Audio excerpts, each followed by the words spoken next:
Le 28 mai dernier, Le Monde apprenait avec tristesse la disparition de l'humoriste et comédien Guy Bedos, à l'âge de 85 ans. Invitée dans l'Instant de luxe ce mardi, sa fille, Victoria, s'est confiée avec beaucoup d'émotion sur les derniers jours de son père. J'ai du mal à en parler parce qu'en fait j'ai l'impression qu'il n'est pas mort, je suis dans le déni, révèle l'écrivaine avant d'ajouter il n'est pas mort du Covid, bien au contraire. Il avait une maladie, un peu Alzheimer, mais pas exactement ça. Il perdait un peu la mémoire.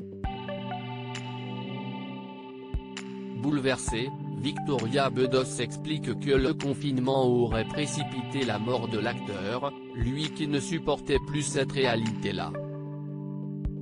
On n'a plus eu le droit de venir voir notre père, donc c'était très compliqué. Il ne comprenait pas vraiment pourquoi ses enfants ne venaient plus le voir. Il ne comprenait pas la situation qui était surréaliste.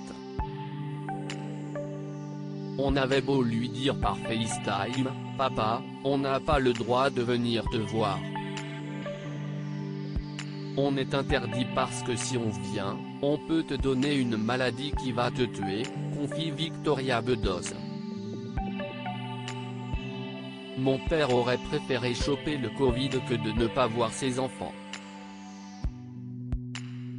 Il s'est laissé crever, il a arrêté de manger, il est mort du confinement. Une détresse douloureuse à supporter pour sa famille, d'autant plus que Guy Bedos entretenait des liens très fusionnels avec les siens, et notamment avec sa fille, qui explique être restée collée à son père toute sa vie, elle qui vivait à 5 minutes de chez lui. Victoria Bedos, il était fier que je sois maman. L'écrivaine raconte ensuite, non sans émotion, les derniers instants du comédien.